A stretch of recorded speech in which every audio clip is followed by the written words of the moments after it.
No soy una persona religiosa, pero con lágrimas. En los ojos le dije a Dios que no quería seguir más tiempo en ese lugar. Quería vivir en Londres y tocar en un club de jazz.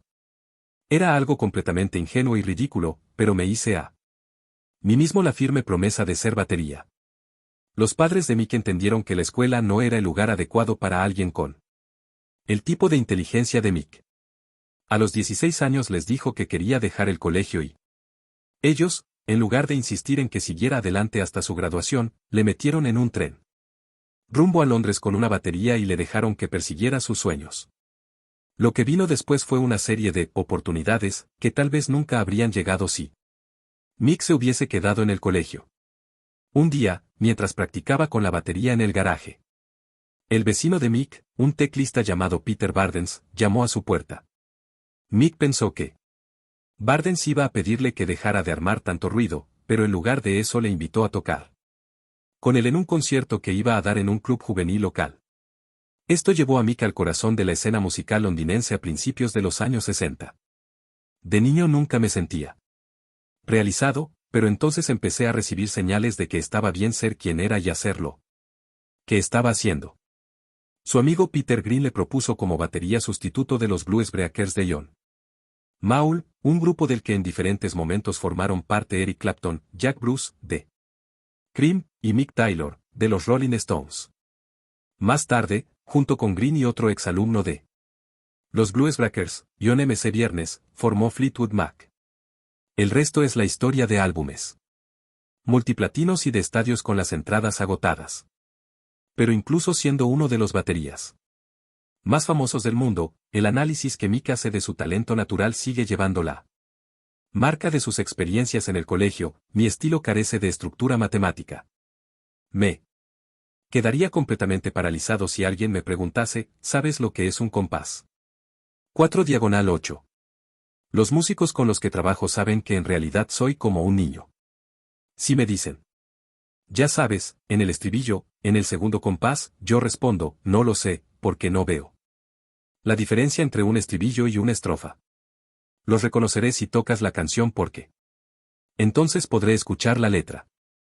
Para Mick Fleetwood, alejarse del colegio y de los exámenes, que solo juzgaban una variedad muy limitada de tipos de inteligencia, fue el camino hacia el éxito.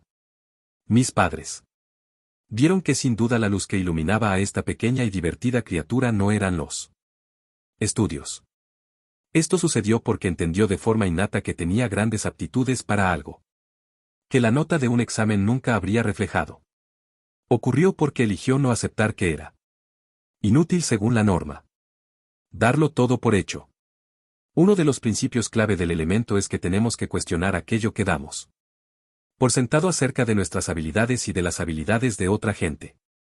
No es tan fácil como parece. Parte del problema a la hora de identificar las cosas que damos por sentado es que no sabemos cuáles son, precisamente porque las damos por hecho.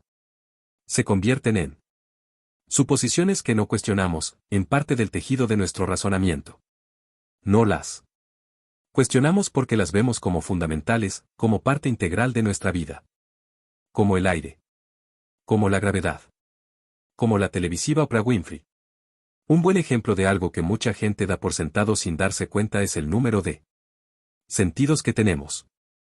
A veces, cuando hablo en público, propongo a la audiencia un sencillo ejercicio para ilustrar este punto. Les pregunto cuántos sentidos creen que tienen. La mayoría de la gente contestará que 5, gusto, tacto, olfato, vista y oído. Algunos dirán que hay un sexto sentido, la intuición. Es raro que alguien proponga alguno más. Sin embargo, hay una gran diferencia entre los primeros 5 sentidos y el último. Los primeros están relacionados con un determinado órgano, la nariz con el olfato, los ojos con la vista, las orejas con el oído, etc. Si uno de esos órganos sufre algún tipo de lesión, ese sentido quedará deteriorado. No está claro qué hace la intuición. Es un tipo de sentido alucinante que, al parecer, está más presente en las mujeres. Así, la mayoría de la gente con la que he hablado a lo largo de los años presupone que tenemos 5 sentidos fuertes y uno alucinante.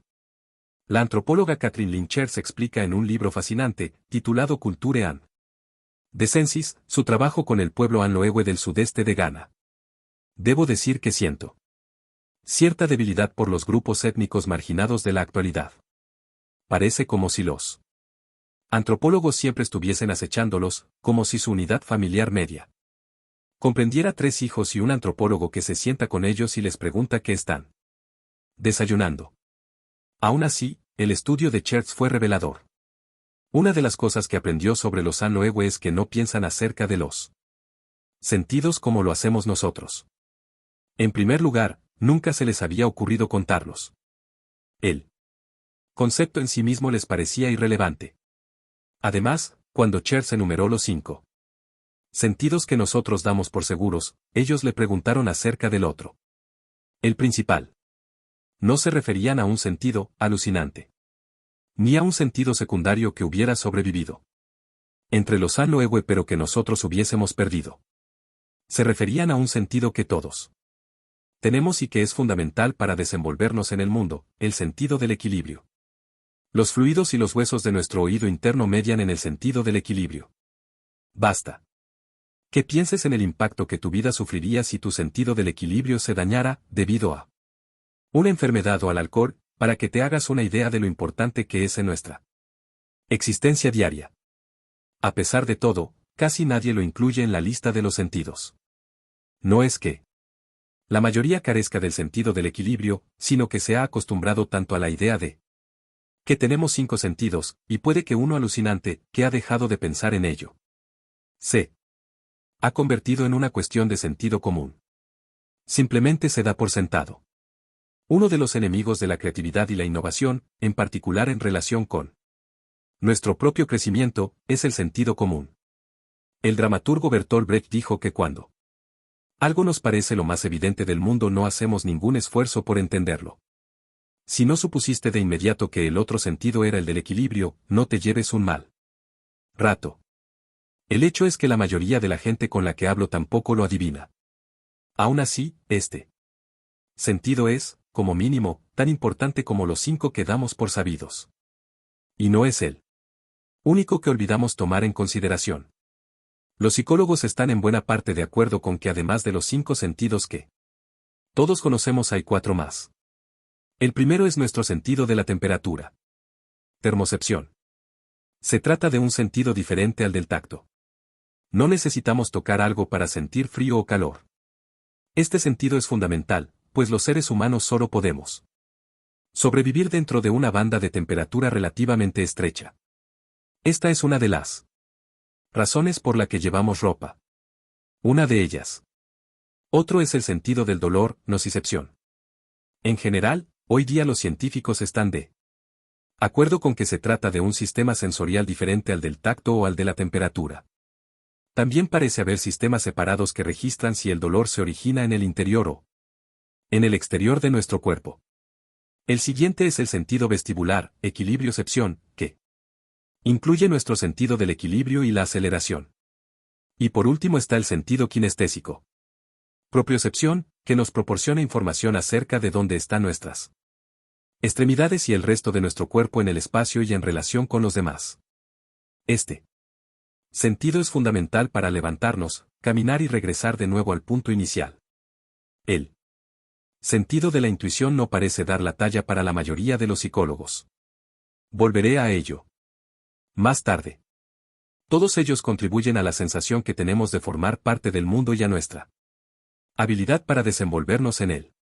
Incluso en determinadas personas hay ciertas variaciones anómalas. Algunas experimentan un fenómeno conocido como sinestesia, en el que sus sentidos parecen entremezclarse o superponerse, puede que vean sonidos y escuchen colores. Se trata de anomalías que parecen poner en cuestión aún más la concepción ordinaria que tenemos de los 5 sentidos. Pero ilustran lo profundamente que nuestros sentidos, por muchos que tengamos y sin importar cómo funcionan, afectan a nuestra comprensión del mundo y de nosotros mismos. No obstante, muchos de nosotros no los conocemos o nunca hemos pensado en ellos. No todos damos por hecho nuestro sentido del equilibrio o cualquier otro sentido. Pensemos, por ejemplo, en Bach.